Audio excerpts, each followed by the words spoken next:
ऐसा कहते हैं बाबूजी की मम्मी जो थी वो एक परी थी। परी समझते हो? परी आसमान की परियां, पापा वाली नहीं, पापा की परियां नहीं भाई, आसमान में जो परियां होती है वो। तो एक परी थी। ऐसा कहा जाता है परियों के लिए कि परियां कभी कभी धरती पर घूमने के लिए आती है, पर उनके साथ कंडीशन जुड़ी होती है कि जब वो धरती पर घूमने के लिए आए तब उनको कोई देखना नहीं चाहिए।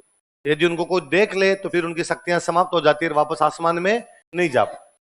तो इसलिए कहते हैं अक्सर वो रात को आती है, क्योंकि रात में धरती पे लोग सो जाते हैं, तो नाइट वॉक करके वापस चली जाती है अपने। एक बार ऐसी कोई एक परी धरती पर उतरने चाह रही थी, गलती से उसका हेलीकॉप्टर लैंड कर गया मारवाड़। तो डंकी जगह आना अच्छा रही होगी बापड़ी, यहाँ नीचे उतरी, गर्मी मिली अपने यहाँ पे, तो गर्मी पड़ रही, तो उसको लगा यार गर्मी है बहुत भयंकर वाली, क्या किया जाए। तो वहां पास में एक तालाब था, वो तालाब में नहाने लग गई कि भाई तालाब में नहा लेते हैं, थोड़ी गर्मी कम लगेगी। धांधल जी मारवाड़ के राजा के छोटे भाई हैं। एक दिन वहां से निकल रहे थे, उसी रात को अपना घोड़ा लेके वहां से जा रहे। उनको ये पता था कि यहाँ पास में तालाब है, वह लोकल आदमी को तो पता ही होता है कहाँ तालाब है कहाँ झील है। तो उन्होंने लगा यार घोड़े को पानी पिला लेते हैं अपने, और वो अपने घोड़े को पानी पिलाने के लिए उसी तालाब की तरफ चले गए जिस तालाब में वो परी नहा रही थी। और जैसे ही धांधल जी ने परी को नहाते हुए देखा, धांधल जी तो स्टेच्यू हो गए। थोड़ी देर बाद उस परी ने देखा कि कोई व्यक्ति उसको देख रहा, तो उसने कहा मिस्टर तुम जो कोई भी हो पर धांधली कर रहे हो, और ऐसे किसी भी नहाती हुई महिला को देखना नहीं, और उसमें मैं तो परी और हूं, मेरे साथ तो कंडीशन है यदि मेरे को देख ले तो मैं वापस नहीं जा पाती हूँ, अब मैं वापस कैसे जाऊंगी। और धांधल जी ने कहा किसने कहा वापस जाना है। और धांधल जी ने लगभग घुटनों के बल बैठते हुए कहा कि विल यू मैरी मी। परी ने कहा मैं शादी तो कर लूंगी और कोई चारा भी मेरे पास है नहीं है, पर मेरी दो शर्तें हैं। क्या? एक तो मेरे को अलग से महल बनवा के देना पड़ेगा। धांधल जी ने कहा कोई दिक्कत नहीं, मैं राजा का छोटा भाई हूँ, एक क्यों तीन महल बनवा देंगे। और बता, और उस महल में बिना मेरे से पूछे कोई नहीं आएगा। डन। हाँ भाई महल बनवाया गया, शादी हो गई, महल बनवाया गया, ऊपर ही उसमें अलग से रहा करती। समय अंतराल पर एक बेटा हुआ, बेटे का नाम रखा गया पाबू। क्या नाम रखा गया? तो कहते अपने जितने देवता हुए इनमें सबसे हैंडसम कोई देवता थे तो वो कौन थे? मम्मी पे चले गए। परी फूट रही थी तो बाबूजी भी, धांधल जी पे जाते फिर तो क्या ही फूट रहे हुए होते हैं। मारवाड़ का आदमी भाई साहब अलग ही दिखता है, तो मम्मी वाले गुण आए थे, थोड़े फूट रहे थे बाबूजी। अब एक दिन धांधल जी को लगा कि यार ये क्या तरीका है कि मेरे से बिना पूछे कोई महल में नहीं आएगा। और एक दिन धांधल जी बिना पूछे महल में चले गए कि देखें सही क्या होता है भाई। और अंदर जाके देखा कि अंदर परी तो है ही नहीं, वहां पे एक शेरनी है और शेरनी के साथ में बाबू खेल रहा है। और लगा ये क्या कोतक है। कहते में शेरनी ने धांधल जी को देखा और वापस परी बनी, और उसने कहा मैंने इसी दिन के लिए मना किया था, मेरे में ये भी ताकत है कि मैं जब अकेली होती हूँ अपना रूप चेंज कर लेती हूँ, और तूने कॉन्ट्रैक्ट तोड़ा है, मैंने कहा था बिना पूछे नहीं आ सकता कोई, अब इस बच्चे को तुम रखो, मैं यहां से जाऊंगी। एक माँ की अपने बच्चे के प्रति दो इच्छाएं होती है, थोड़ा दूध पिला के बड़ा करे, और बड़ा हो जाए तो अपने कंधों पे खिलाए, अपने पीठ पे खिलाए। तो मैंने दूध पिला के बड़ा तो कर दिया, पर इतना बड़ा भी नहीं हुआ कि कंधों और पीठ पे खिलाती, अब तू जाने तेरा काम चढ़। तो परी तो चली गई। फिर धांधल जी की एक और रानी थी, उनका नाम था कमला दे। क्या नाम था? फिर बाबूजी का पालन पोषण जो करते हैं वो कौन करते हैं? कमला। बाबूजी बड़े हुए, बाबूजी की सगाई की गई अमरकोट की राजकुमारी के साथ, और अमरकोट की राजकुमारी कौन थी? फुलम दे। फुलम दे या सुप्या। नियत समय आया, बाबूजी की शादी का दिन आया, बाबूजी तैयार हुए, शेरवानी पहनी, साफा बांधा, तुर्रे कलंगी सिर पे, सिरमोड़ एंटीने सब लगाए उन्होंने। अरे एंटीना होता है यहाँ बीच में लगता है एंटीना।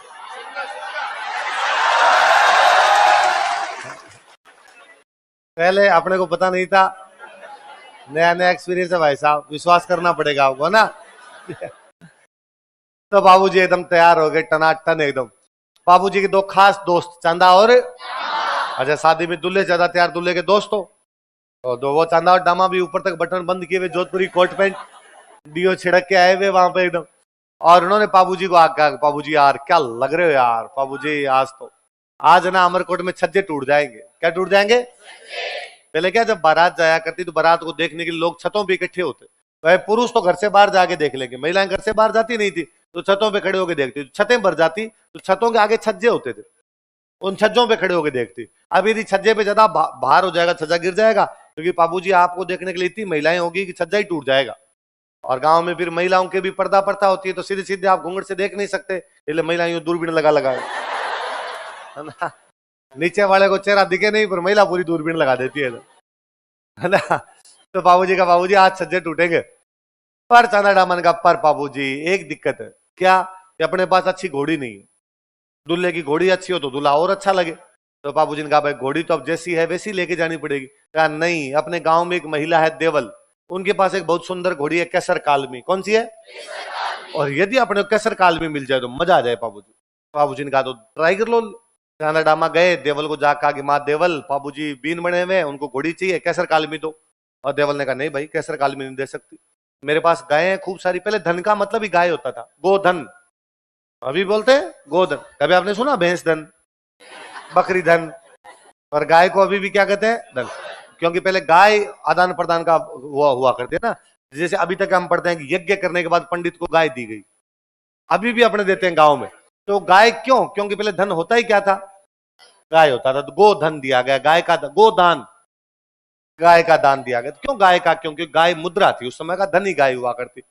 तो गाय रखते सारे के सारे पशुपालक समाज था मारवाड़, वैसे भी खेती ज्यादा होती नहीं थी साइड के अंदर। तो कहा भाई मेरी गाय चराने के लिए जब गवाला जाता है, गवाला समझ गए? गाय चराने वाला। मेरा गाय चराने वाला जब गवाला जाता है तो मेरी घोड़ी को लेके जाता है। अब जब गाय धन है तो गाय की लूटपाट भी होगी। तो उन दिनों गायों की लूटपाट ज्यादा होती, क्योंकि खुदा ना खास्ता कल को गायों की लूटपाट हो जाए और गवाले के पास घोड़ी हो तो भाग के गांव आएगा, बताएगा भाई गायों को लूट के ले गए। तो गांव वाले जाएंगे, गाय छुड़वा के लेके आएंगे। और यदि घोड़ी नहीं होगी तो पैदल पैदल आएगा, पैदल पैदल आएगा, तब तो लुटेरे पता नहीं कहां के कहां पहुंच जाएंगे। इसलिए घोड़ी नहीं दूंगी मैं।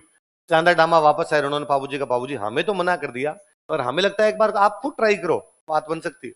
बाबूजी खुद एकदम बीन बने हुए देवल के पास गए, कहा माँ देवल कैसर कालमी दो ब्याह के लिए। देवल ने कहा बाबू तुम हम हमारे सबसे अच्छे राजकुमार हो, तुम्हें कौन मना करे, बींद को तो वैसे भी कौन मना करे। और बाबू दिक्कत वही है जो मैंने चांदा डामा को बताई, यदि मेरी गायों की लूटपाट हो गई तो। बाबू ने कहा कि माँ देवल मैं वचन देता हूं, यदि आपकी गायों की लूटपाट हो गई तो मैं आपकी गायें बचा लाऊंगा। अरे तुम कैसे बचा के लाओगे, तुम तो ब्याह करने जा रहे हो। कि मैं मान लो यहाँ से रवाना हुआ और 10 किलोमीटर बाद में पता चला आपकी गायों की लूटपाट हो गई, मैं शादी करने जाऊंगा नहीं, आपकी गाय बचाने के लिए आऊंगा। मैं वहां पहुंच गया और वहां जाके तोरण मार रहा हूँ और मुझे पता चला आपकी गायों की लूटपाट हो गई, अपने तोरण बाद में मारेंगे, पहले गाय बचा के लाएंगे। वहां खाना खा रहा था तो मैं तो खाना छोड़ के जाऊंगा, आप घोड़ी दे दीजिए। देवल ने कहा ठीक है भाई, जब इतना करे तो घोड़ी ले जाओ तुम। बाबूजी यहाँ से घोड़ी लेकर रवाना हुए। घोड़ी वाकई बेहद सुंदर, जितने सुंदर बाबूजी लग रहे उतनी अच्छी क्या लग रही घोड़ी। और पहले घोड़ियों को नचाया करते, तो बाबूजी घोड़ी को नचाते हुए लेके गए। अब वहां अमरकोट वाले जब बारात को सामने स्वागत करने के लिए आए तो वहां भी सब तरफ बातें गा रहे यार कितना सुंदर बीन है, उतनी सुंदर बीन की घोड़ी आ रखी है एकदम। तो उनको बड़ा अजीब लगा, उन्होंने कहा ठीक है बीन तो सुंदर है पर घोड़ी में ऐसा क्या है तुम्हारे, सबके पास ही घोड़े होते हैं, हमारे पास कौन से ऐसे घोड़े नहीं है। अरे नहीं नहीं तुम्हारे वाले घोड़े हैं, ये भाई साहब कैसर कालमी है, ये चीज ही अलग है। ऐसा क्या है? अरे कितना सुंदर नाचती है। ये अमरकोट वाले ने कहा कि घोड़े और घोड़ियां नाच से नहीं परखे जाते, घोड़े और घोड़ियों का पता चलता है दौड़ते कैसे हैं। युद्ध के मैदान में नचाना नहीं होता है, युद्ध के मैदान में इधर से उधर, ये नाचने लग जाए आपके युद्ध के मैदान में फिर मतलब क्या निकले। तो बाबूजी ने कहा दौड़ती भी हमारी बाल उतनी अच्छा है, तो लगवाओ दौड़। और बाबूजी का साला अपना घोड़ा लेके आ गया। बाबूजी ने कहा आज घोड़ा, आज तुम अपने घोड़े को फ्रेश एकदम, तुम्हारा तो बंधा हुआ घोड़ा था लेके आयो, मेरी घोड़ी 30 किलोमीटर चल गया, तुम्हारी थकी हुई कल दौड़ करवाएंगे। उसने कहा बस डर गए, इतनी हिम्मत थी। बाबूजी ने कहा तुम कुछ भी कर सकते हो पर जयकांत सिकरे का ईगो हटे, लगाओ दौड़ लगाओ आप तो। और भाई साहब कैसर कालमी के अमरकोट वाले घोड़े के बीच में दौड़ लगाएगी। अमरकोट वाला घोड़ा तो कहीं का कहीं रह गया, कैसर कालमी हवा से बातें कर रही थी। और अब बाबूजी ने और कहा लो देख लो तुम्हारे। अब अमरकोट वालों को बड़ा यूं बुरा लगा। तो बाबूजी जब वहां तोरण मारने के लिए, तोरण मारना समझ गए, तोरण मारने के लिए पहुंचे तब उन्होंने तोरण ऊंचा बांध दिया। अच्छा तोरण मारना हिंदी का एक मुहावरा है जिसका अर्थ होता है शक्ति प्रदर्शन करना। क्या अर्थ होता है? पहले क्या होता था, एक राजकुमारी से ब्याह करने के लिए 4-5 राजकुमार पहुंच जाते। अब एक राजकुमार से 4-5 राजकुमार पहुंच गए, ब्याह किससे करें? तो बाद में अगले क्या करते, तोरण ऊंचा बांध देते।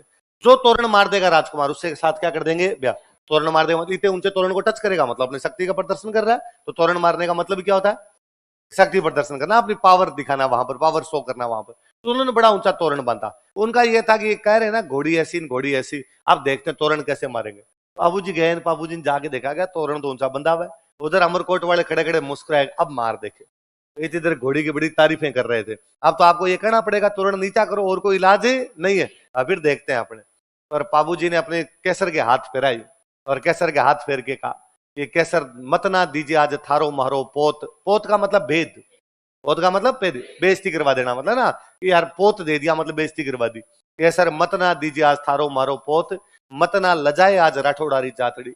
ए केसर आज तेरी और मेरी बेइज्जती मत करवा देना, मारवाड़ के राठौड़ों की जो बारात आई है उसकी बेइज्जती मत करवा देना। और केसर ने जैसे सिर हिलाया कि बाबूजी क्या चिंता करते हो, ये तोरण इसको मैं 2 मिनट में मार दूंगा अभी।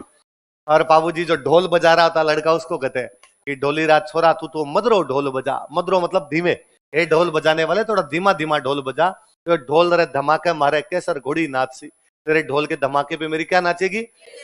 और बाबूजी ने नचाते नचाते अचानक लगाम खींची तो केसर ने अपने अगले दोनों पैर हवा में उछाल दी, तो पिछले दोनों पैरों पे खड़ी हो गई। अब घोड़ी इतनी ऊंची हुई, बाबूजी और ऊंचे हो गए। आराम से बाबूजी ने टच किया उस तोरण को, और घोड़ी ने अपने अगले दोनों पैर तोरण जहां लगा हुआ था उस दीवार पे टिकाए।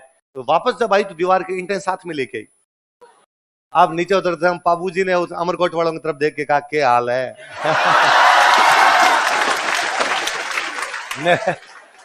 मैंने जहां कहीं ये कहानी पढ़ी थी वहां तक ये सब समाचार अंदर फुलमदे को मिले कि बाबूजी ने इतना ऊंचा तोरण मार दिया, फुलमदे फुली ना समाई। फुलमदे बड़ी राजी हुई कि साढ़े आला सरदार बाहर यूं कारनामे दिखा रहा है, और कि फुलमदे की सारी सहेलियां जल गई। इतना तो लड़कियों में होता है। देखो आगे भाई बाबूजी अंदर फेरे लेने के लिए बैठे ना, अभी बाबूजी के 3 फेरे हुए थे। कितने फेरे हुए? इतने में जो देवल जिनकी वो केसर काल में थी, बाल बिखेरे हुए, गालियां निकालते हुए, वही फेरों के अंदर ही। मैंने पहले ही कहा था घोड़ी मत लेके जाना, तब तो बड़ी बड़ी बातें कर रहे थे, मैं बचा के लाऊंगा। अब मेरी गायें तो लुट गई, मेरी गायों को तो लुटेरे ले गए, तुम यहाँ बैठे बैठे फेरे ले रहे हो। और मुझे पहले ही पता था, इसलिए मैंने कहा था घोड़ी नहीं ले जाने दूंगी। बाबूजी ने कहा, चिल माँ देवल चिल, क्या बात हुई? अब मेरी गायों को लुटेरे ले गए। कौन ले गया तुम्हारी गायों को? कि जायल का राजा जिंदराव खिंची ले गया। जायल का राजा कौन? नागौर में जगह है जायल, वहां का कौन सा राजा ले गया? जिंदराव खिंची ले गया मेरी गायों को। कहां का राजा जिंदराव खिंची? जायल का राजा। और तुमने कहा था कि मैं तुम्हारी गायें बचा के लाऊंगा, तो बचा के ला मेरी अब गायों को। यहाँ बैठे बैठे फेरे ले रहा है, तुम्हें तो ब्याह की पड़ी है, मेरी गायों को कौन बचाए? बाबूजी ने कहा, नहीं माँ देवल, मैंने आपको वचन दिए थे कि मैं गायों को बचाऊंगा, तो मैं बचा के लाऊंगा। उन्होंने अमरकोट वालों को कहा कि 3 फेरे हुए हैं, पर मैं देवल को कह के आया था कि तुम्हारी गायें बचाऊंगा। मैं गाय बचाने के लिए जा रहा हूँ, यदि जिंदा रहा तो मैं वापस आऊंगा, यदि जिंदा नहीं रहा तो बाद स्वर्ग के अंदर ही मिलेंगे। बाबूजी जाते हैं वहां से अपने इस नए बने फलोदी जिले में एक जगह पड़ती है देचू। कौन सी जगह है? इस देचू गांव में वो जिंदराव खिंची से लड़ाई करते हैं। वो गायों को छुड़वाते हैं, लेकिन उस लड़ाई में लड़ते हुए मारे जाते। हमने कहा एक व्यक्ति जो गायों की रक्षा के लिए अपनी शादी छोड़कर आ गया था, एक व्यक्ति जो अपने वचनों की रक्षा के लिए अपने 3 फेरों के बाद वापस आ गया था, क्योंकि उसको लगता था कि रघुकुल रीत सदा चली आई, वचन नहीं जाने चाहिए, वरना कल कौन किस पर विश्वास करके कौन सी चीज देगा। मैंने कहा था कि मैं गायें बचाऊंगा, शादी ब्याह होते रहेंगे, लेकिन वचन जो है वो कभी भी जाने। हमें लगा यार एक ऐसा व्यक्ति जिसने अपनी शादी छोड़ दी, एक ऐसा व्यक्ति जिसने वचनों के लिए अपने प्राणों की बाजी लगा दी, एक ऐसा व्यक्ति जिसने गायों के लिए शहीद हो गए, उसकी तो पूजा होनी चाहिए। हम लोक देवता के रूप में पूजने लगे। हमारे तमाम लोक देवता उस समय के शहीद हैं। आज भी हमारा कोई शहीद होता है, बाकायदा जब उसकी डेड बॉडी आती है, सारे गांव वाले नारे लगा रहे होते हैं, जब तक सूरज चांद रहेगा फलान जी का नाम रहेगा, लगाते हैं, उनकी जय जयकार लगाते हैं। गांव में उनकी मूर्तियां लगाई जाती है, और नहीं तो कम से कम 15 अगस्त 26 जनवरी उनकी जन्म तिथि, उनकी पुण्यतिथि पे अगरबत्तियां भी करते हैं। हमारे पहले वाले पूर्वजों ने मंदिर बना दिए, मूर्तियां तो हम भी लगा रहे हैं, आज भी लगा रहे हैं हमारे सब शहीदों की। आज भी किसी शहीद की मूर्ति के पास से निकलते हो, अनायास आपके हाथ जुड़ते हैं। अगर आपको लगता है कि नहीं यार ये अपने लिए जान की बाजी लगाई जिस आदमी ने, उसका हम पूजा अर्चना नहीं करेंगे, किसकी करेंगे? बस ये कही उस समय के शहीद थे। कितने फेरों के बाद आ गए बाबूजी? किसकी गायों की रक्षा के लिए? कौन से गांव में लड़ाई लड़े? किसके खिलाफ लड़ाई लड़े? और लड़ते हुए वीर गति को कितने फेरों के बाद आए? इसलिए हमने बाबूजी को सम्मान दिया। हमने कहा बाबूजी 3 फेरों के बाद आ गए थे, इसलिए अब हम 3 फेरे लेंगे नहीं। 7 फेरे होते, बाकी बचे 4 ही लेंगे, इसलिए फेरे 4 होते हैं। फेरे कितने होते हैं? कि 3 किसने ले लिए? किसने ले लिए थे? अभी फेरे 4 ही होते हैं। फिर कोई स्टूडेंट आ कहता है हमारे 7 होते हैं, तो पंडित जी को समझाओ गलत करवा रहे हैं। फेरे 4 ही होते हैं, है ना? हाँ 3 में बीन नहीं आगे, 1 में बीन आगे। ये भी अपने को नया नया एक्सपीरियंस है भाई साहब, है ना? एकदम आपने प्रैक्टिकल बात बता रहे हैं, झूठी बात नहीं है भाई साहब। मैं अभी एक पंजाबी मूवी देख रहा था, चमकीला। चमकीला ही तो चमकीला में एक डायलॉग है, उसमें चमकीला कहता है मैं तेरे नाले 4 लामा लेती हैं। लामा मतलब फेरे, लामा मतलब कितने फेरे लिए? अभी सुप्रीम कोर्ट का बयान आया 5-7 दिन पहले कि हिंदू धर्म में शादी तभी मान्य होगी जब 7 फेरे होंगे। मेरा जी क्या कि सुप्रीम कोर्ट को, माननीय सुप्रीम कोर्ट, फेरे 4 ही होते हैं, 7 होते ही नहीं है। तुम कहां से 7 दिलवा रहे हो? तो फिर ये फिल्मों वालों ने सिखा दिए। सातों फेरों के सातों वचन निभाना। अरे हो ही नहीं रहे, जब हो ही नहीं रहे तो कहां से निभाए। जिंदराव खिंची कहां का राजा था? जायल। कहां का राजा था? जायल कहां पड़ता है? जिंदराव खिंची बाबूजी का रियल बहनोई है। बाबूजी की रियल बहन की शादी किसके साथ हो रखी थी? जिंदराव खिंची। तो आप कहोगे सर बारात में क्यों नहीं गया, है ना? पर भाई साहब ब्याह में फूफा जी जीजाजी राजी रह जाए, फिर फूफा जी और जीजाजी होने का मतलब ही क्या हुआ? जिंदराव खिंची की शादी बाबूजी की बहन के साथ हुई थी। इसकी खुद की शादी के बाद इसकी बाबूजी के परिवार से लड़ाई हो गई थी, ससुराल वालों से लड़ाई हो रखी थी। और ये तो बाबूजी के गांव जाता ही नहीं था, अपने ससुराल जाता ही नहीं था, ब्याह में नहीं आया था। उल्टा इसने धमकियां दे रखी थी कि भाई साहब जिस दिन मौका मिला ना गांव लूटूंगा तुम्हारा। और मौका मिला, बाबूजी की बारात गई तो मतलब सारे के सारे लोग तो कहां चले गए? बारात में। फिर जिस गांव लूट गया है। और बाबूजी ने कहा कोई बात नहीं, भले रिश्तेदारों के खिलाफ लड़ना पड़े पर गायों की रक्षा जरूरी है, वचन दिए उन वचनों की रक्षा जरूरी है। बाबूजी को लक्ष्मण का अवतार मानते। किसका अवतार मानते? किसका अवतार माना जाता है? भगवान राम वनवास गए थे तो भगवान राम के साथ कौन कौन गए? मां सीता और लक्ष्मण जी। एक दिन वनवास, वनवास मतलब वन जंगल में, एक दिन जंगल में कुटिया के अंदर वहां पे तीनों बैठे हैं। मां सीता अंदर को रसोई का काम करे कुटिया में, भगवान श्री राम कुटिया के बाहर विराजमान, और लक्ष्मण पास में पानी का कुंड था। कुंड समझ गए? पानी का, पानी के कुंड से पानी निकालने के लिए गए हुए थे। इतने में वो भगवान श्री राम के पास में मिस श्रीलंका आती है, स्वरूप नखा। कौन आती है? अपने टाइम की श्रीलंका की सबसे सुंदर वही थी भाई साहब, इसके नाखून भी सुंदर थे, स्वरूप नाखून, स्वरूप नखा। वो तो बापड़ी का हमने नाम कर दिया सुरपणखा। हमने कहा राक्षणी थी, राक्षणी।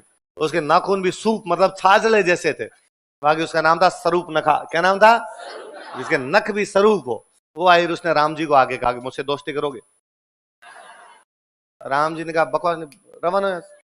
उसने अंदर देखा सीता जी बेटे, उसने कहा ओके ओके समझ गई, कमिटेड, ओके। लक्ष्मण जी अकेले दिखे, वो लक्ष्मण जी के पास चली गई। लक्ष्मण जी को जाग कहा कि मुझसे दोस्ती करोगे? लक्ष्मण गुस्सेल आदमी थे। लक्ष्मण ने कहा तू रवाना हो जाए यहाँ से, मैं करवा दूंगा दोस्ती तेरे को अभी। पर वो लक्ष्मण के पीछे पीछे दौड़ती है, प्लीज दोस्ती कर लो ना प्लीज। लक्ष्मण जी उसके आगे आगे दौड़ते हैं। वो उस कुंड के चारों तरफ 4 चक्कर काटते हैं। कितने चक्कर काटते हैं? कितने चक्कर? उस कुंड के चारों तरफ। और 4 चक्कर के बाद लक्ष्मण को गुस्सा आता है, लक्ष्मण शूर्पणखा की नाक काट देता। और शूर्पणखा ने कहा अरे मैंने खाली प्रपोज हित किया था और उसमें इतना बड़ा दंड, तूने मेरा नाक काट दिया। लक्ष्मण ने कहा देखो अभी त्रेता युग चल रहा है। कौन सा चल रहा है? 4 युग है, सतयुग, त्रेता, द्वापर, कलयुग। कौन कौन से? त्रेता, द्वापर, अभी कलयुग है। भगवान कृष्ण वाला द्वापर था, भगवान राम वाला त्रेता था, और इससे पहले वाला सत्य। तो उनका देखो अभी त्रेता युग चल रहा है, इसमें तो अपने बीच कुछ भी संभव। मैं भाई श्री राम और भाभी जी सीता जी के साथ आया, इनकी सेवा करूंगा, और मैं तुम्हें वचन देता हूं एक दिन कलयुग आएगा, एक दिन मैं बनूंगा पाबू और तुम बनोगी फूलम दे। मैं बनूंगा और तुम बनोगी, बाकी 3 फेरे वहां लेंगे। इस कुंड के चारों तरफ कितने चक्कर काटे हैं? वहां कितने काटेंगे हम? इसलिए बाबूजी कितने फेरों के बाद आ गए? इसलिए गांव के अंदर जब बाबूजी कहानी कोई सुनाता है, सुनाते समय कहता है कि बाबूजी 3 फेरों के बाद आए, लड़ते हुए मारे गए। तो सुनने वाले कहते हैं अरे शादी भी कंप्लीट नहीं हुई देखो।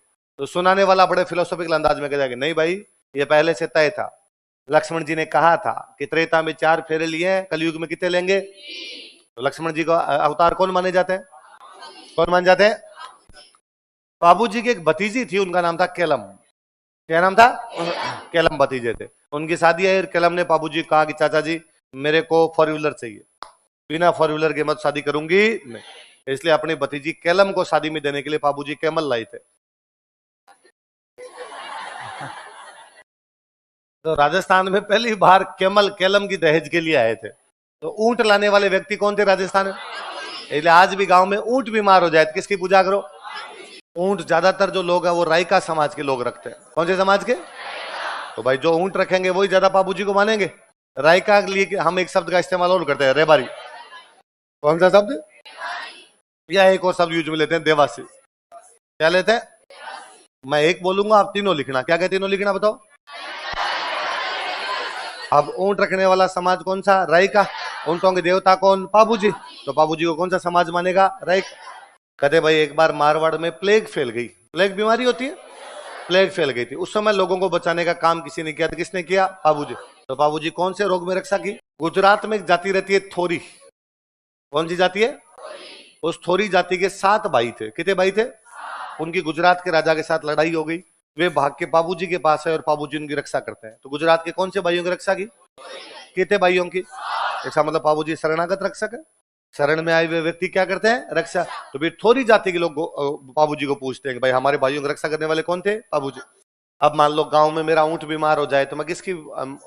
बाबूजी। मैं बाबूजी से मन्नत मांगूंगा कि हे बाबूजी महाराज, यदि मेरा ऊंट ठीक हो गया तो मैं आपकी फड़ बनवाऊंगा। क्या करूंगा? पूरा क्या बोला मैंने? फड़ बनवाऊंगा। क्या करूंगा? क्या करूंगा?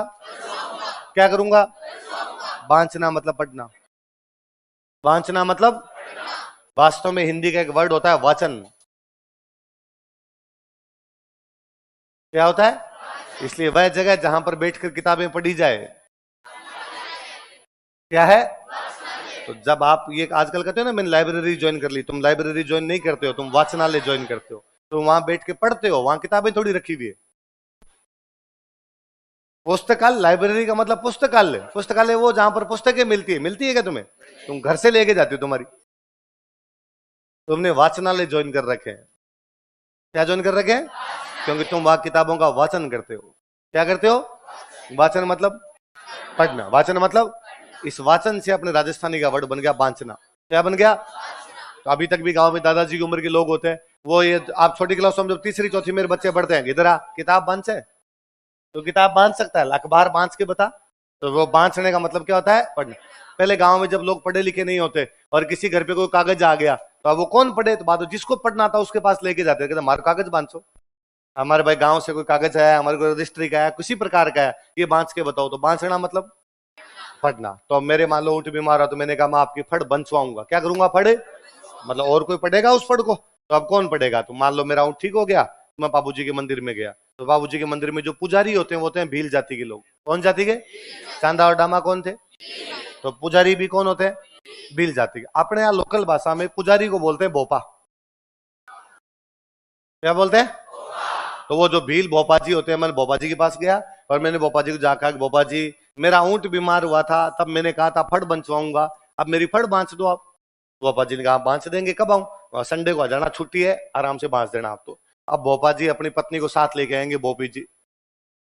तो भोपा जी भी आगे और बोपी जी, वो साथ में क्या लेके आएंगे? फड़ कपड़े का एक पर्दा होता है।